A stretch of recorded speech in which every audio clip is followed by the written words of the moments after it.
ఓం శ్రీ గురుభ్యో నమః. ఓం శ్రీ మహాగణాధిపతియే నమః. అక్టోబర్ నెలలో ద్వాదశ రాశుల యొక్క ఫలితాలు ఏ విధంగా ఉన్నాయో ఒకసారి తెలుసుకుందాం.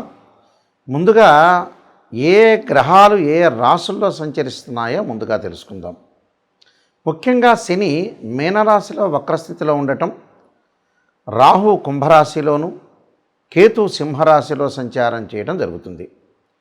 ముఖ్యంగా ప్రధానంగా గురువు అక్టోబర్ మాసంలో 18వ తారీఖు వరకు కూడా మిథున రాశిలో సంచారం చేసి 18వ తారీఖు నుంచి కర్కాటక రాశిలో ప్రవేశం జరుగుతుంది. అంటే అది అతిచారము అంటారు. కర్కాటక రాశిలోకి ప్రవేశించడం అనేది జరుగుతుంది. మిగతా గ్రహాలను మనం చూసుకునేటట్టయితే ముఖ్యంగా కుజుడు బుధుడు తులారాశిలో సంచారం చేయటం, అక్టోబరు ప్రథమార్థంలో శుక్రుడు సింహరాశిలోను, ద్వితీయార్థంలో కన్యారాశిలోను సంచారం చేయటం, రవి ప్రథమార్థంలో కన్యారాశిలోను, అలానే ద్వితీయార్థంలో వచ్చేటప్పటికల్లా అంటే అక్టోబర్ 18వ తారీఖు తర్వాత రవి తులారాశిలో సంచారం చేస్తారు. ఈ సంచారాల వల్ల ఈ గ్రహాల యొక్క విషయంలో మనం ముందుగా ముఖ్యంగా ఎలాంటి రాశుల వాళ్ళకి ఎలాంటి ఫలితాలు కలుగుతాయో ఒకసారి పరిశీలన చేద్దాం. వృషభ రాశి వాళ్ళకి రాస్యాధిపతి అయిన శుక్రుడు ముఖ్యంగా షష్టమ స్థానంలో ఉన్నాడు. శుక్రుడు షష్టమ స్థానంలో ఉండటం వల్ల అంటే ప్రథమార్థంలో పంచమ స్థానంలో ఉంటే అనుకూలంగా ఉంటాడు. అంటే అక్టోబర్ 18 లోపల ఏదైతే వివాహ ప్రయత్నాలు కానీ, వివాహానికి సంబంధించిన విషయాల్లో కానీ, వాహనాలు కొనుగోలు చేయడంలో కానీ అనుకూలంగా ఉండే అవకాశాలు ఎక్కువగా ఉంటాయి. కానీ ద్వితీయార్థంలో వచ్చేటప్పటికల్లా పెళ్లి ప్రయత్నాలు సఫలీకృతం కాకపోవటం, వివాహపరంగా కొన్ని ఇబ్బందులు లభించే అవకాశాలు ఎక్కువగా ఉంటాయి.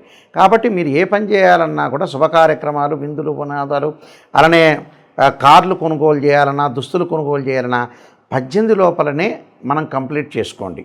ఆ 18th తర్వాత వివాహ ప్రయత్నాలు అనేవి కొంత అనుకూలంగా ఉండవు, నెగిటివ్ వచ్చే అవకాశాలు ఎక్కువ ఉంటాయి. కాబట్టి కొంత జాగ్రత్త వహించి ముందుకు వెళ్ళండి. అంటే ప్రతిదాన్ని కూడా కొంత ప్రణాళికాబద్ధంగా ఆలోచన చేసి మనం ముందుకు వెళ్ళాలి.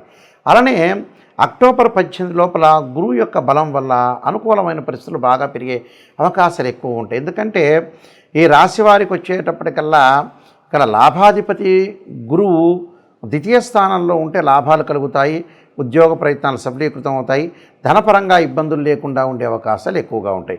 ఫైనాన్షియల్ పొజిషన్ చాలా అద్భుతంగా ఉండే అవకాశాలు ఎక్కువగా ఉంటాయి.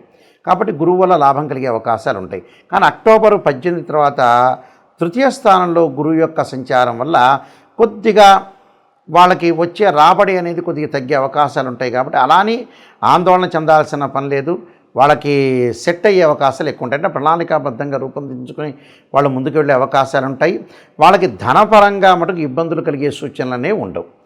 అలానే ఈ రాశి వాళ్ళకి ముఖ్యంగా కేతు యొక్క బలం వల్ల తల్లి యొక్క ఆరోగ్య విషయంలో కొంత శ్రద్ధ వహించాలి. తీర్థయాత్రలు ప్రయాణాలు చేసేటప్పుడు వాహన ప్రమాదాలు జరిగే సూచనలు అనేవి ఎక్కువగా ఉన్నాయి. అలానే శుక్రుడు సంబంధించిన విషయానికి మనం వస్తే ఈ రాశి వాళ్ళకి ముఖ్యంగా శుక్రుడు పంచమ స్థానంలో షష్టమంలో ఉంటాడు. పంచమ స్థానంలో ఉంటే అనుకూలంగా ఉంటాడు. అంటే 15వ తారీఖు లోపల వీళ్ళకి అనుకూలమైన ఫలితాలు జరుగుతాయి. అంటే ఏదైతే వివాహ ప్రయత్నాలు కానీ, వాహనాలు కొనుగోలు చేయటం కానీ ఈ ప్రయత్నాలు ఎక్కువగా జరుగుతాయి. అయితే షష్టమంలోకి శుక్రుడు యొక్క సంచారం జరుగుతుంది. ఈ సంచారం వల్ల కొంత అనుకూలమైన ప్రయత్నాలనే ఉండవు, కొంత ఇబ్బందికరమైన వాతావరణాలు ఎక్కువగా ఉంటాయి. కాబట్టి శుక్రుడు పంచమ స్థానంలో ఉండగా అంటే అక్టోబర్ మాసం మొత్తం కూడా ఈ పంచమ స్థానంలో సంచారం చేయటం వల్ల వివాహ ప్రయత్నాలు కానీ, సంతానపరంగా ఇబ్బందులు లేకుండా ఉండటం, అలానే శుభ కార్యక్రమాలు, విందులు, వినోదాల్లో పాల్గొనే అవకాశాలు, బంగారు ఆభరణాలు కూడా బాగా కొనుగోలు చేసే అవకాశాలు ఎక్కువగా ఉంటాయి. అలానే 6వ స్థానంలో కుజుడి యొక్క సంచారం అంటే వ్యయాధిపతి, అలానే సప్తమాధిపతి అయిన కుజుడు 6వ స్థానంలో ఉండటం వల్ల రియల్ ఎస్టేట్ రంగం వాళ్ళకి కానీ, మెడికల్ రంగం వాళ్ళకి కానీ వాళ్ళకు అనుకూలంగా ఉంటుంది. ఇళ్ళు కొనుగోలు చేయటం, బ్యాంక్ లోన్లు వచ్చే అవకాశాలు బాగా ఎక్కువ ఉంటాం. అనుకూలంగా ప్రతి పని కూడా వాళ్ళు ప్రణాళికాబద్ధంగా చేసే అవకాశాలు ఎక్కువ ఉంటాయి. రియల్ ఎస్టేట్ రంగం వాళ్ళు కానీ, కెమికల్ కంపెనీస్ వాళ్ళందరికీ కూడా అనుకూలంగా ఉండే అవకాశాలు ఎక్కువగా ఉంటాయి. అంటే కుజుడు వల్ల మనం ఇళ్ళు కొనుగోలు చేసే అవకాశాలు బాగా ఎక్కువగా ఉంటాయి. అలానే రవి యొక్క అంటే పంచమంలో షష్టమంలో రవి యొక్క సంచారం వల్ల కొద్దిగా ఉద్యోగపరంగా అనుకూలంగా ఉంటుంది, ఎలాంటి ఇబ్బందులు కలిగే అవకాశం అనేది లేదు. అలానే బుధుడు కూడా ఈ రాశి వాళ్ళకు షష్టమ స్థానంలో ఉండటం వల్ల నూతన వ్యాపారాలు ప్రారంభం చేయొచ్చు. 18 లోపల నూతన వ్యాపారాలు కానీ, నూతన పెట్టుబడులు కానీ, నూతన ఉద్యోగాలు కానీ, ఏ వృత్తి ఉద్యోగ రంగాల్లో పారిశ్రామికంగా ఎవరైతే ఉంటారో వాళ్ళందరికీ కూడా లాభాలు కలిగే అవకాశాలు ఖచ్చితంగా ఉంటాయి. విద్యార్థులకు కూడా అనుకూలమైన కాలం కలిగే అవకాశాలు ఖచ్చితంగా ఉంటాయి. ఈ రాశి వారు ముఖ్యంగా కొన్ని ప్రత్యేకంగా రెమెడీస్ అనేవి అనుసరించాలి. ఆ రెమెడీస్లో నేను కొన్ని పరిహారాలు చెప్తాను. ఆ పరిహారాలు పాటిస్తే మంచి జరిగే అవకాశాలు ఖచ్చితంగా ఉంటాయి. ఎందుకంటే ఈ రాశి వాళ్ళు ముఖ్యంగా సూర్యుడి యొక్క నమస్కారాలు చేయటం మంచిది. ఈ అక్టోబర్ మాసాల్లో 4 ఆదివారాల పూట కూడా 4 ఆదివారాలు ప్రాతకాలంలో సూర్యుడు ఉదయించే సమయంలో సూర్యుడి యొక్క ప్రార్థన చేయాలి. సూర్యుడి యొక్క ప్రార్థన చేయటంలో చాలా మంచి మంత్రం ఏమిటంటే సూర్యగాయత్రి మంత్రం అంటాం మనం. ఈ సూర్యగాయత్రి మంత్రం వల్ల ఏం జరుగుతుంది అంటే ఉద్యోగపరంగా ఇబ్బందులు లేకుండా ఉంటారు, నూతన ఉద్యోగాలు లభించే అవకాశం ఉంటుంది. ఆరోగ్యం మహాభాగ్యం అని ఆరోగ్యం పరంగా కూడా ఇబ్బందులు లేకుండా ఉండే అవకాశాలు ఖచ్చితంగా ఉంటాయి. కాబట్టి ఆరోగ్యం కానీ ఉద్యోగం కానీ అనుకూలంగా ఉండాలంటే సూర్యగాయత్రి మంత్రాన్ని సూర్యుడి యొక్క స్తోత్రపరణం చేయాలి. సూర్యగాయత్రి మంత్రంలో అతి పవర్ఫుల్ అయిన మంత్రం ఏంటంటే ఆదిత్యాయ విద్మహే సహస్రమూర్తాయ ధీమహి తన్నో భాను ప్రచోదయాత్ అనే మంత్రాన్ని చదవాలి. దాంతోపాటు ఓం ఆదిత్యాయ విద్మహే సహస్ర కిరణాయ ధీమహి తన్నో సూర్య ప్రచోదయాత్ అనే మంత్రాన్ని చదివితే మనకు ఖచ్చితంగా మంచి జరిగే అవకాశాలు ఖచ్చితంగా ఉంటుంది. అలానే మానసికంగా ఆందోళన చెందుతున్న వాళ్ళు, చెవి, ముక్కు, గొంతు, అలానే నిమోనియాతో బాధపడుతున్న వాళ్ళు, లంగ్స్ సంబంధించిన ఎఫెక్ట్స్తో బాధపడుతున్న వాళ్ళు, ఖచ్చితంగా సైనస్ సంబంధించిన ఆరోగ్యపరంగా ఇబ్బందులు కలుగుతున్న వాళ్ళు, మానసికంగా బలం లేని వాళ్ళు, మానసికంగా ఆందోళన చెందుతున్న వాళ్ళు ఖచ్చితంగా ఆరాధన చేయాల్సిన చంద్రగ్రహాన్ని ఆరాధన చేయాలి. చంద్రుని ఎలా ఆరాధన చేయాలి? చంద్రగాయత్రి మంత్రాన్ని చదువుకోవాలి. క్షీరపుత్రాయుధ్య అమృతతత్వాయ ధీమహి తన్నో చంద్ర ప్రచోదయాత్ అనే మంత్రాన్ని చదువుకోవాలి. రియల్ ఎస్టేట్ కానీ, అలానే అగ్రికల్చర్ ల్యాండ్స్లో కానీ, రైతులు కానీ, బిల్డర్స్ కానీ, కెమికల్ కంపెనీస్ వాళ్ళు కానీ, డాక్టర్స్ కానీ, కోర్టు వ్యవహారాలు, పోలీస్ స్టేషన్ వ్యవహారాల్లో చిక్కుకున్న వ్యక్తులు, అలానే ఏదైతే ఆస్తిపాస్తుల గురించి గొడవలు, అన్నదమ్ముల మధ్యలో గొడవలు ఉన్న వాళ్ళు తప్పకుండా సుబ్రహ్మణ్య స్వామి యొక్క ఆరాధన చేయాలి. అంటే 2 జంట సర్పాలను దానం చేయటము, అలానే రాహుకాలంలో పూజ చేయటము, సుబ్రహ్మణ్య స్వామి యొక్క ఆరాధన చేయాలి. సుబ్రహ్మణ్య స్వామిని చుట్టూ ప్రదర్శన చేసేటప్పుడు తప్పకుండా తత్పురుషాయ విద్యే మహాసేనాయ ధీమహి తన్నో షణ్ముఖ ప్రచోదయాత్ అనే మంత్రాన్ని చక్కగా చదువుకోవటం వల్ల మనకున్న గొడవలు, తగాదులు ఇలాంటివన్నీ కూడా పరిష్కారం జరిగే అవకాశాలు ఖచ్చితంగా ఉంటాయి. అలానే వీళ్ళు బుధగ్రహం అంటే బుద్ధిబలం పెరగటానికి, లౌకిక జ్ఞానం పెరగటానికి, అలానే గణిత శాస్త్రంలో ప్రాధాన్యత పెరగటానికి, లెక్కల్లో పిల్లలు విద్యార్థులు వీక్గా ఉన్న వ్యక్తులు వ్యాపారపరంగా అనుకూలంగా ఉండాలంటే ఖచ్చితంగా విష్ణు సహస్రనామ పారాయణంతో పాటు ఓం యక్షాయ కుబేరాయ వైశ్రవణాయ ధనధాన్యాధిపతే ధనం ధాన్యం సమృద్ధిమే దేహిమే దాపయిస్వ అనే మంత్రాన్ని చక్కగా బుధవారం రోజున ప్రాతకాలంలో 11 సార్లు చదవటం చాలా మంచిది.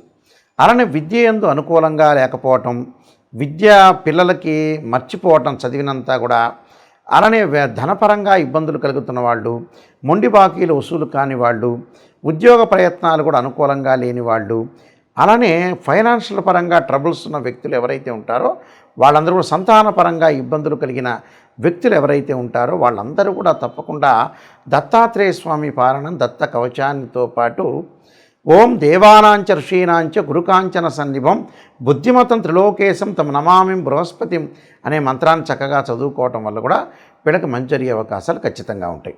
అలానే వివాహం కాని స్త్రీ పురుషులు ఎవరైతే ఉంటారో, మాకు వివాహాలు కావట్లేదు, దగ్గరికి వచ్చినట్టు వచ్చి వెళ్ళిపోతున్నాయనే వ్యక్తులు అమ్మవారి యొక్క ఆరాధన చేయాలి.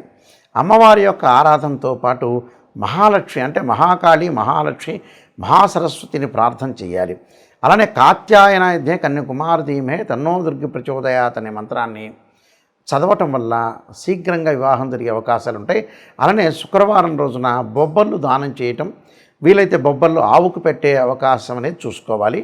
అలానే వీలైతే శుక్ర జపం చేయించటం, అలానే అబ్బాయిలు వివాహం కాలేదంటే వరపాశుపతాస్త్ర అంటే కన్యాపాశుపతాస్త్ర రుద్రాభిషేకం, అమ్మాయిలు వచ్చేటప్పటికల్లా అంటే అబ్బాయిలు వచ్చేటప్పటికల్లా ఈ శుక్రుడు గురించి మళ్ళీ రిపీట్గా చెబుతున్నాను చూడండి ఒక్కసారి. శుక్రగ్రహం నుంచి మళ్ళీ చెబుతున్నా. ఎవరైతే అమ్మాయిలకు వివాహం కావట్లేదో, అబ్బాయిలకు వివాహం కాకపోతుంటే వీళ్ళు శుక్రగ్రహం యొక్క అనుకూలత ఉండాలి. శుక్రుడు కళత్రకారకుడు, వివాహకారకుడు, సుఖాన్ని భోగాన్ని సౌఖ్యాన్ని ఇచ్చేవాడు శుక్రుడు. ఈ శుక్రగ్రహం వల్ల మరి ఎవరికైతే వివాహం కావట్లేదో అబ్బాయిలు కన్యాపాశుపతాశ్రుద్రాభిషేకం, అమ్మాయిలు వరపాశుపతాశ్రుద్రాభిషేకం చేయటం, శుక్ర జపము, శుక్ర హోమం చేసుకోవటం, భృగుపాశుపతాశ్రుద్రాభిషేకం చేసుకోవటం వల్ల చాలా మంచి జరిగే అవకాశం ఖచ్చితంగా ఉంటుంది. అలానే ఆయు ప్రమాణం తగ్గుతూ ఉండి ఆరోగ్యపరంగా నష్టాలు జరుగుతున్న వ్యక్తులు శని యొక్క ప్రభావం ఉంటుంది కాబట్టి శని యొక్క ఆరాధన చేయాలి. వీలైతే మరి నువ్వుల నూనెతోటి శివుడికి అభిషేకం చేయటం వల్ల ఆయు ప్రమాణం పెరుగుతుందని శాస్త్రంలో చెప్పారు.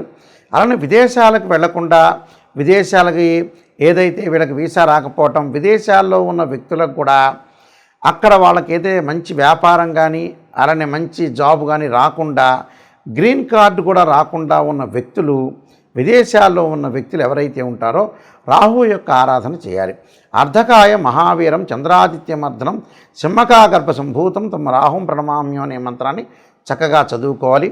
అలానే జ్ఞానవృద్ధి లేకుండా, ఎక్కడైనా సరే ఆధ్యాత్మిక చింతన లేకుండా మొండిగా ఉండి కోపాన్ని బాగా ఎక్కువగా తగ్గించుకోలేని వ్యక్తులు, కోప్పడుతుంటే చికాకులు కలిగి అలానే గొడవలు పడుతున్న వ్యక్తులు ఎవరైతే ఉంటారో వాళ్ళు కేతు యొక్క ఆరాధన చేయాలి. కేతువుకు అధిష్టాన దేవత అయిన గణపతి యొక్క ఆరాధన చేయాలి. గణపతిని గకార స్తోత్రంతో గరికతోటి పూజ చేయటం వల్ల వాళ్ళకి జీవితంలో ఉండే విఘ్నాలన్నీ కూడా తొలగిపోయే అవకాశం ఖచ్చితంగా ఉంటుంది. ఈ రాశి వాళ్ళందరికీ కూడా శ్రీ పరమేశ్వరుడి యొక్క అనుగ్రహాన్ని ఉండాలని ఆశిస్తూ, మీ అందరికి కూడా మంచి జరగాలని ఆశిస్తూ సర్వే జనా సుఖినో భవంతు.